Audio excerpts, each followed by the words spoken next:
এক প্রত্যন্ত এলাকায় আছে বিশাল এক জলাভূমি।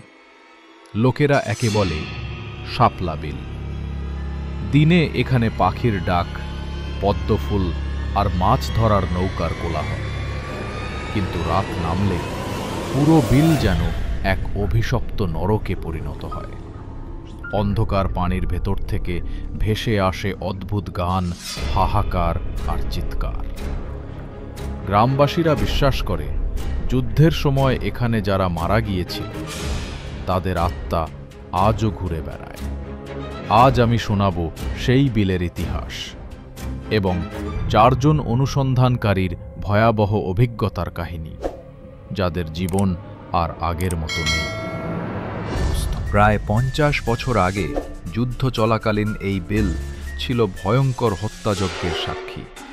গ্রামের অনেক মানুষকে ধরে এনে বিলের ধারে হত্যা করা হয়েছিল। কিশোরী মেয়েদের ওপর অমানবিক নির্যাতনের পর পানিতে ডুবিয়ে দেওয়া হতো। মৃতদেহগুলো কয়েকদিন পর ভেসে উঠত, কিন্তু অনেকে কখনো খুঁজেই পাওয়া যায়। তখন থেকেই বিলের কাছে গেলে মানুষ অদ্ভুত সব ঘটনা টের পায়। মাঝরাতে জেলেরা বলে নৌকার নিচ থেকে কেউ হাত ধরে টান দেয়।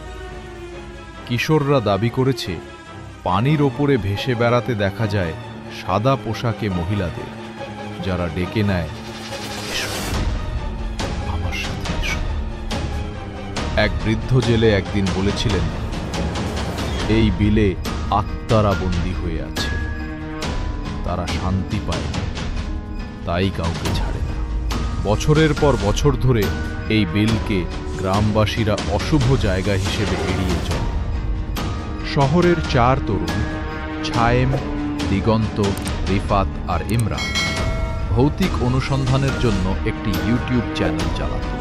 তারা দেশের অজানা ভুতুরে জায়গাগুলো ঘুরে ঘুরে ভিডিও বানাত। শাপলা বিলের গল্প শুনে তাদের কৌতূহল চরমে ওঠে।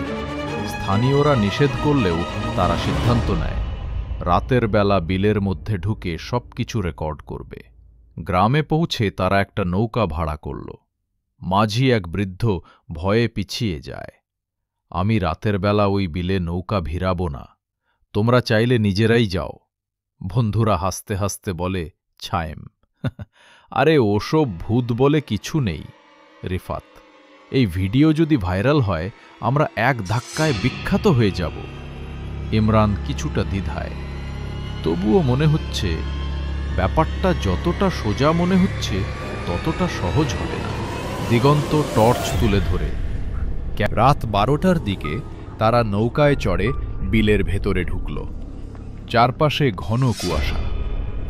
টর্চের আলো পানির ওপর পড়ে প্রতিফলিত হচ্ছিল। মনে হচ্ছিল অন্ধকারে হাজার চোখ তাদের দিকে তাকিয়ে আছে। হঠাৎ কানে এলো কারো গুনগুন গান, দুঃখ ভরা এক মহিলা কণ্ঠ। সবাই থমকে গেল। গানটা একটু একটু করে কাছে আসছে মনে হচ্ছিল, কিন্তু চারপাশে কেউ নেই। রিফাত ক্যামেরা চালু করল। তখন দেখা গেল পানির ওপর সাদা কিছু ভেসে বেড়াচ্ছে। টর্চের আলো ফেলতেই দেখা গেল একজন মহিলা, ভেজা চুল, ফ্যাকাশে মুখ, যার মাথাটা উল্টে আছে। সে তাকিয়ে হাসল। ইমরান চিৎকার করে উঠল, চলো এখনই চলে যাই এখান থেকে। কিন্তু নৌকার দাঁড় হঠাৎ নিজে থেকেই পানির ভেতর ঢুকে গেল। নৌকাটা যেন অদৃশ্য শক্তি টেনে নিয়ে যাচ্ছে বিলে ভেতরে। 4 বন্ধু ভয়ে একে অপরকে আঁকড়ে ধরল। তারা এতটা ভয় পেল যে ভয়ে কাঁপতে শুরু করল তারা। পরের দিন সকালে তারা বেঁচে ফিরলেও তাদের ভিডিওতে রেকর্ড হয়েছিল সেই মহিলার মুখ। ইউটিউবে আপলোড হতেই হাজারো দর্শক ভয় পেয়ে অনেক মন্তব্য করে, কিন্তু বন্ধুরা শান্ত হয়নি। তারা আবার রাতে ফিরে এলো, এইবার আরও সরঞ্জাম। নৌকায় ক্যামেরা বসালো 3 জায়গায়, একটা পানির ওপর, একটা কচুরিপানার কাছে, আর একটা ভাঙা একটা কুঁড়ে ঘরের সামনে। মাঝরাতে কুঁড়ে ঘর থেকে ভেসে এলো শিশুর কান। ছায়েম দৌড়ে গেল দেখতে। ভেতরে ঢুকতেই ক্যামেরায় ধরা পড়ল। ঘরের ভেতর কেউ নেই, কিন্তু দেয়ালে রক্ত দিয়ে লেখা, আমরা কিন্তু এখানেই আছি। হঠাৎ দরজা বন্ধ হয়ে গেল। সায়েম ভেতরে আটকা পড়ে গেল। বাইরে থেকে বন্ধুরা দরজা ভাঙতে গিয়ে শুনল কুড়ে ঘরের ভেতরে একসাথে 10-15 জনের আর্তচিৎকার। দরজা খুলতেই ভেতরটা ফাঁকা। সায়েম দাঁড়িয়ে আছে, কিন্তু তার চোখ দুটো রক্ত লাল হয়ে জ্বলছে। রিফাত শিভরিং, কাঁপা গলায় বলল, সায়েম, তুই ঠিক আছিস তো? সে হুইসপারিং ফিস ফিস করে উত্তর দিল, ওরা আমাকে ডাকছে, ওরা আমাকে ছেড়ে যাবে, আমাকে নিয়েই যাবে ওদের সাথে। তৃতীয় রাতে সবাই বুঝল কিছু একটা ভয়ানক ঘটতে চলেছে, কিন্তু সত্য উদ্ঘাটনের লোভ তাদের আটকাতে পারল না। ঠিক রাত 1টার সময় হঠাৎ পানির ওপর কুয়াশা ঘনীভূত হল। ক্যামেরায় দেখা গেল ডজনখানেক ছায়ামূর্তি ধীরে ধীরে নৌকার চারপাশে দাঁড়িয়েছে। তাদের হাত বাঁধা, গলায় দড়ি, শরীরে গুলির দাগ। এক মহিলার কণ্ঠ শোনা গেল, আমরা শান্তি পাইনি, তোমরা আমাদের সাথেই থাকবে চিরকাল। হঠাৎ নৌকা ডুবে যেতে শুরু করল।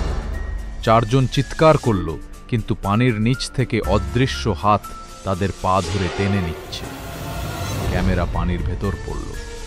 শেষ মুহূর্তে শুধু দেখা গেল পদ্মফুল ভেসে উঠছে পানির ওপর, আর দূরে দাঁড়িয়ে আছে সেই সাদা পোশাকের মহিলা, তার মুখে এক ভয়ঙ্কর ঠান্ডা হাসি। পরদিন সকালে জেলেরা বিলের ধারে 4টি মোবাইল ফোন, ভাঙা ক্যামেরা আর নৌকার কিছু টুকরো পেল, কিন্তু 4 তরুণের হদিস আর কখনো মেলেনি। ভিডিওর ফুটেজে শুধু শোনা গেল এক বিকৃত শব্দ, এখন তারাও আমাদের মতো বন্দী হয়ে গেছে। এরপর থেকে গ্রামে কেউ আর সাহস করে রাতে শাপলা বিলে যায় না। আজও মাঝে মধ্যে বিলের দিক থেকে শোনা যায় গান, কান্না আর চিৎকার। স্থানীয়রা বলে, ওখানে একবার ঢুকলে আর ফেরা যায় না। তো প্রিয় শ্রোতা, এটাই ছিল শাপলা বিলের ভৌতিক কাহিনী। এটা কি নিছক কুসংস্কার, নাকি সত্যি সেখানে আসলেই আত্মারা বন্দী? তা বলা খুবই মুশকিল। কিন্তু আপনাদের কাছে আমার প্রশ্ন, যদি একদিন আপনাকে রাতে শাপলা বিলে যেতে হয়, আপনি কি সাহস করবেন? কমেন্টে জানান। আর এমন আরও ভয়ঙ্কর গল্প পেতে সাবস্ক্রাইব করতে ভুলবেন না।